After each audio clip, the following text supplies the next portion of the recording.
All right guys, video 2, how to find and fix leaks on HVAC units. We're getting into the details, to the nuts and bolts. Stick around, we'll show you what it's all about.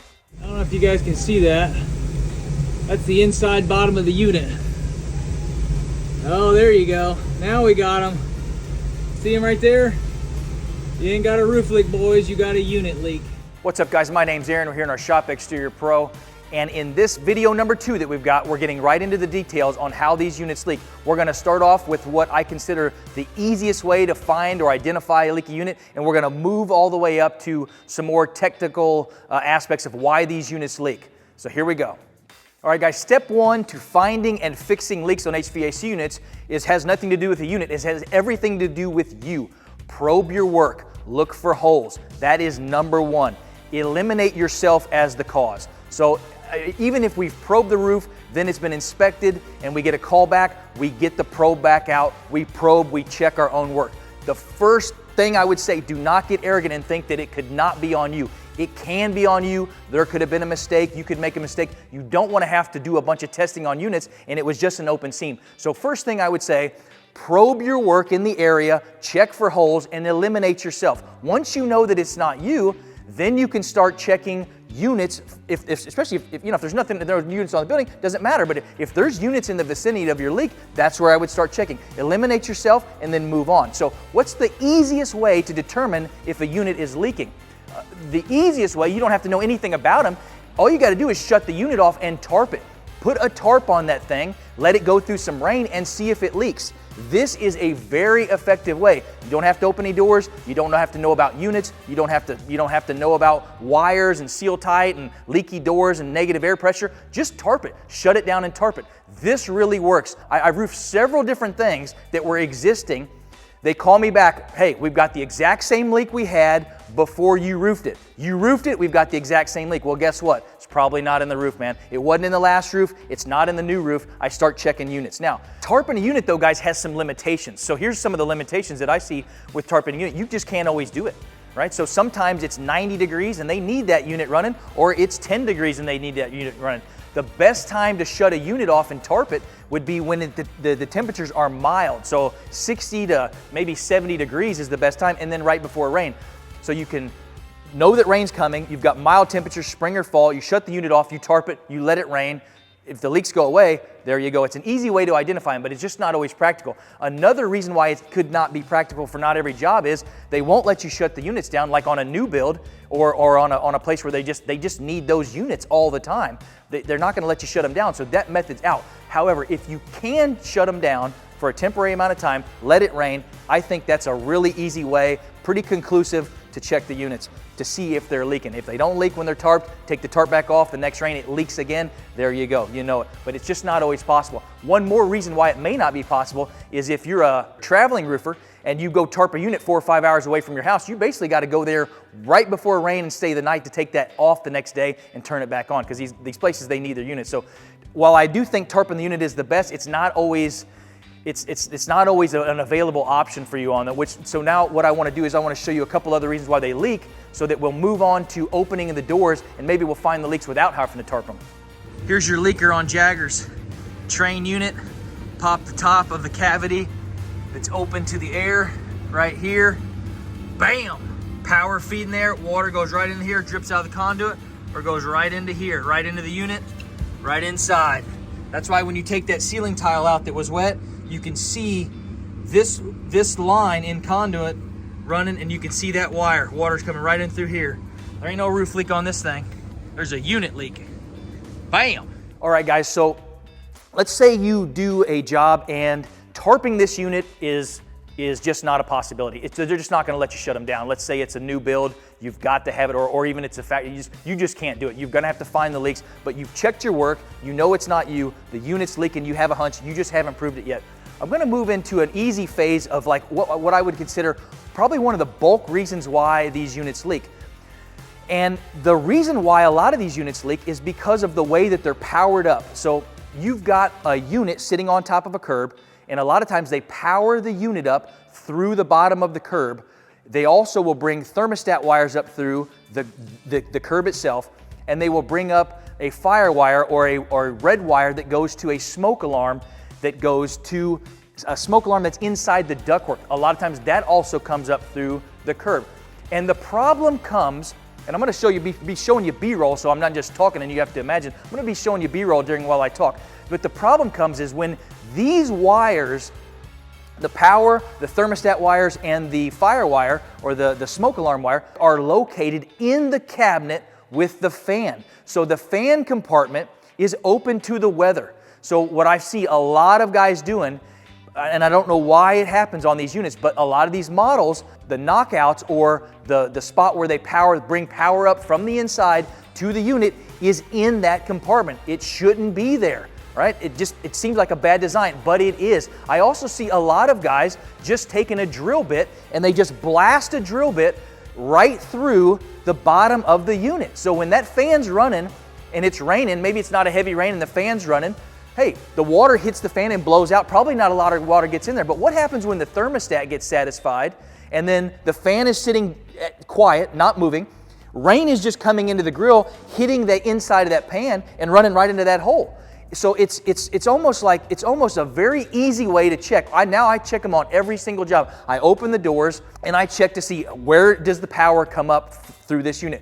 Were there pre-punch knockouts in the curb or inside the unit itself? Did they put seal tight around them? What do they look like? Did a guy just take a drill and just blast a hole right to them? You would be amazed how many HVAC guys take a drill bit and just blast a hole and never put one drop of caulking on it. That little pestering leak, I can guarantee you, I have found this in multiple spots all over. Just a stupid hole drilled. Super easy check. Most of these doors, you can just turn the knobs and open them and just see, right? You can close it back up. Some of these, you got to take a 5/16 drill bit and open that doors. But if tarping is not an option, the first thing I do, a lot of times, if the unit's short enough, I'll climb up on it and I'll just look inside the fan, right? I'll just look down inside that fan and see, are there any holes drilled in the base of this thing? Because that's an obvious leak. What I would say is, if you can't tarp it and it's not an option, you're going to have to get more detailed. Tarping, you don't have to know anything about them. But if that's not an option, you're going to have to do a little bit more investigation. So open the doors in the side that has the fan, right? If the wires are coming up through the side that the fan's not in, that's a watertight chamber, that's probably not your leaky unit. It may be a leaky door, maybe something else, but it's probably not that. But the next easiest thing to do besides tarping is to just open the doors and see. I want to see where the power comes in. I want to see the white and the purple wire for the thermostats, and I want to find that fire wire. And I want to make sure no HVAC guy just took a drill and just blasted it and then just left it. Let me just say this too. Why do the HVAC guys, why do they do that? Why do installers do that and just, you open a door, you've been chasing a leak for 2 years on a place, not a big leak. These leaks aren't big and they don't happen very often. They're just pestering. Like every 6 months, the conditions will be right. It's raining really hard. The fan's not spinning. You get water and you get a call. You go out there, you're like, man, this roof is not leaking. What is going on here? You'll open up that door and you'll see some guy just drilled a hole right through the pan of this unit and a red wire running through there with no caulking. You're like, what? Why would you do that? Here's why they would do that. They don't care. Who's going to get blamed for these leaks? You. They don't ever get blamed for them. So you're going to find this. Once I show you this, you're going to find this everywhere. I'm telling you, you're going to find and fix leaks everywhere. Very easy. Open the door, take a screw gun, back the door up, go, okay, power it up right there, no caulking on it. Electrical junction box wide open to the rain. When the fan's not running, right? Rain just dumps right in there, bam, goes right into the building. It's super easy. It's what I would consider like, from tarping, just open the doors and just take a peek. In fact, now I do this on all my jobs. All the new construction jobs we do, almost every job we do now, we just automatically go ahead and we just check this because it's so prevalent. Again, why don't these HVAC guys care? Because they don't get blamed for leaks. You get blamed for the leaks. But now it's time to turn the tide. Open them doors. I want you to see your wires. I want you to see the red, and I want you to see the purple and the white wire. And I want you to see where they're coming up through that bottom of that unit. Again, mainly talking about these wires coming up that are inside the fan compartment.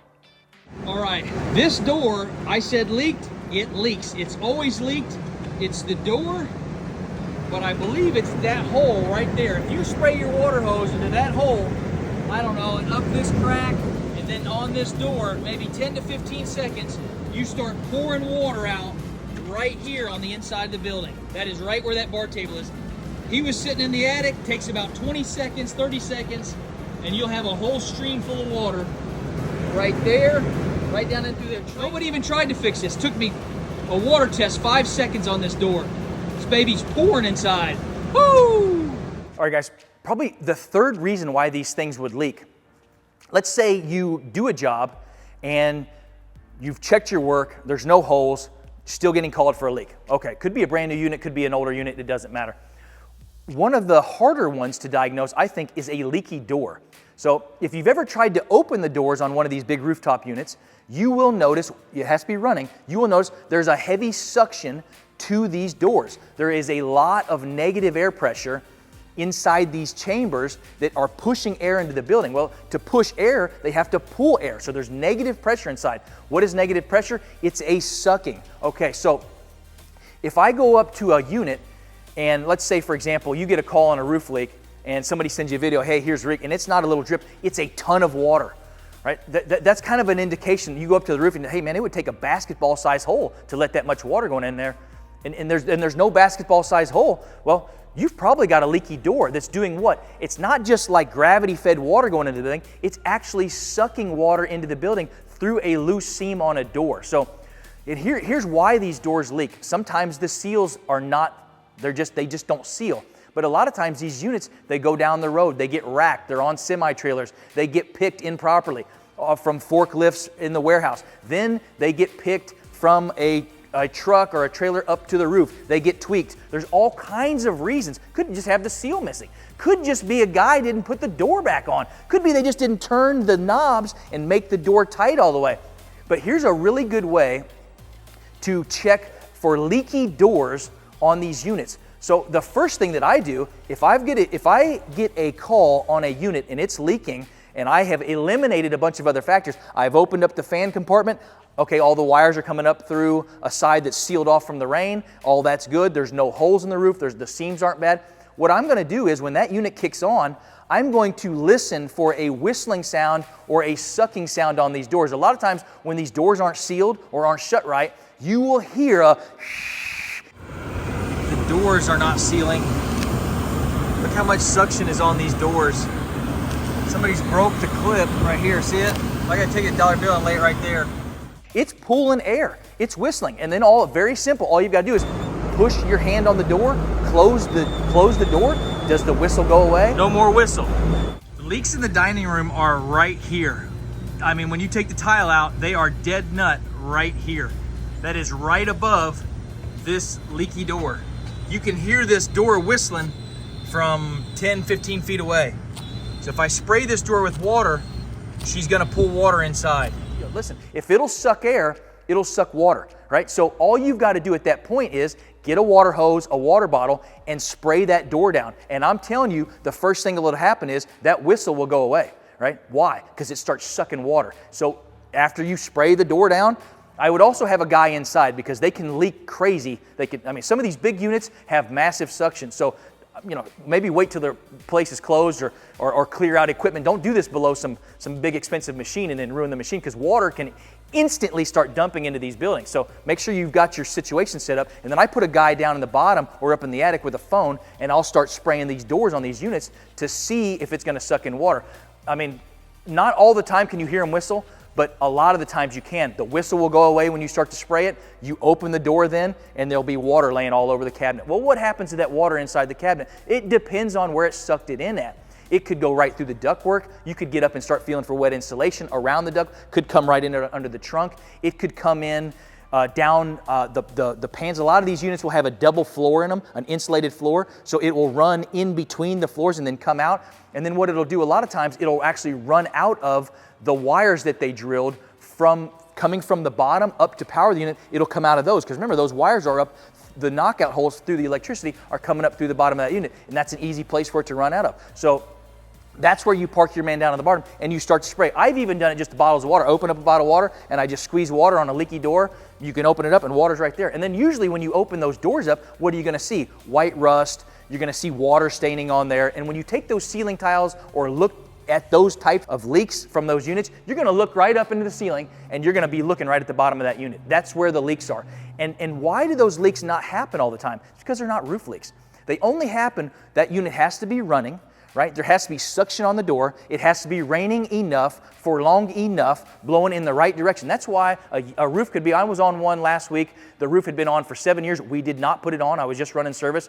I could hear the door whistling from 15 feet away. Took a bottle of water, squirted it on, opened it up. I started taking ceiling tiles out, look on the inside of the curb. I'll put B-roll on it, stain all on the inside of the curb. It's been doing it for a long time. It just doesn't always do it in enough quantity to come out and stain the ceiling tiles. But every now and again, you'll get a leak that occurs because all of the right conditions happen.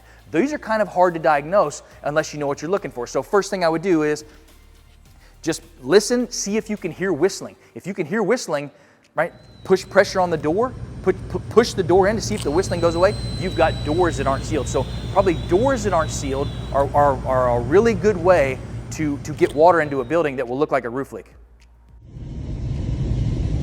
See that water dripping off the inside of the unit right there? Here it's getting ready to drip. See it right there? There it goes.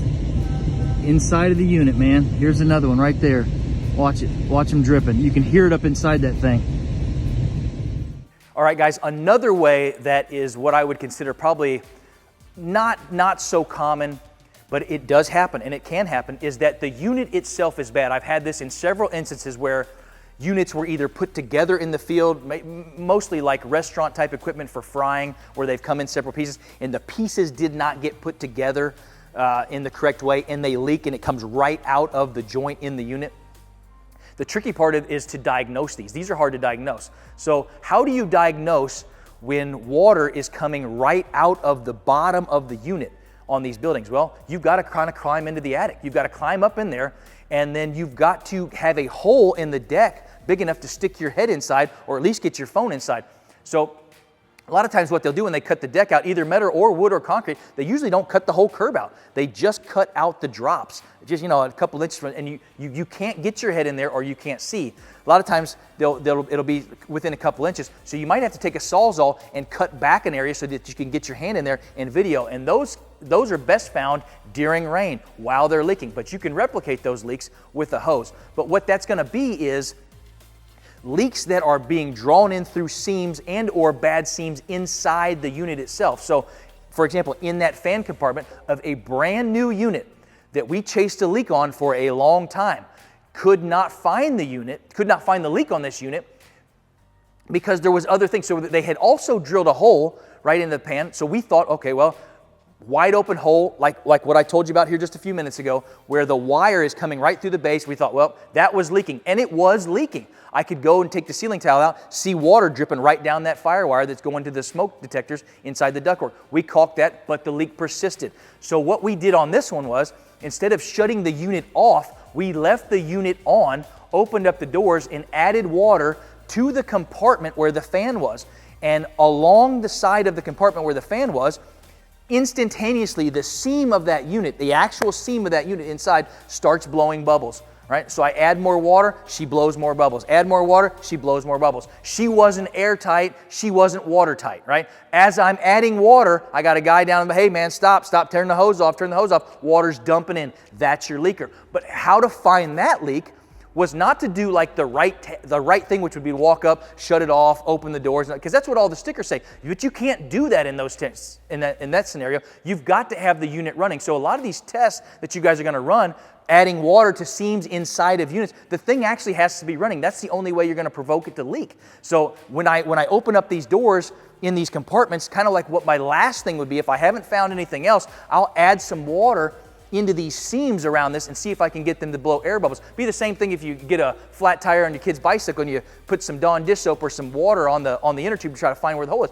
Exactly same theory. I'm just taking a hose, I open the door while the unit's running, and I just spray down on seams where I think that the seams might be bad. And guess what? You'll find bad seams on brand new units. Video it and turn it in. It's not a roof leak. It's on the unit itself. The seams, it's not an installation error, it's a manufacturing error. Those are hard to find. So what I would do is, I wouldn't start there. I would start off easy. If you can tarp it, tarp it. If you can't, Go to the next phase. Open up your doors. Make sure your unit's powered up. Make sure your thermostat wires are in the right spot and caulked. Make sure the fire wire's up in the right spot and or caulked, especially if they drilled a hole through the pan, and then move on from there. Maybe it's a leaky door. Maybe it's just a bad unit. But now you're kind of getting the idea of the flow of these units. They leak. They can leak. I'm not saying every unit leaks, but I'm saying you can get leaks on them. And when I've dropped this B-roll in there, you're going to start to see us opening doors. That's what you guys are going to have to do. You're going to have to expand from roofing into the HVAC world. Again, I want to stress this. The HVAC guys, the electricians, and the plumbers, they don't care, because the leaks that they cause don't get blamed on them. Hopefully this helps you guys. The next video, what we're going to do is we're going to go into a water test. Right? So what we're going to do is we're going to have a leaky unit that you're into a discussion or an argument with a GC or a unit manufacturing, and you've got a leaky unit, and what we're going to do is we're going to learn how to do a water test. We're going to isolate the unit in this next video 3. We're going to isolate it, and then we're going to add water around this unit in a way. I'm going to show you how we do that, and we're going to let it sit for 4 or 6 hours, and we're going to try to eliminate the roof. That would be probably my next step. So that's video 3. So stick around, guys. We'll see you on the next one.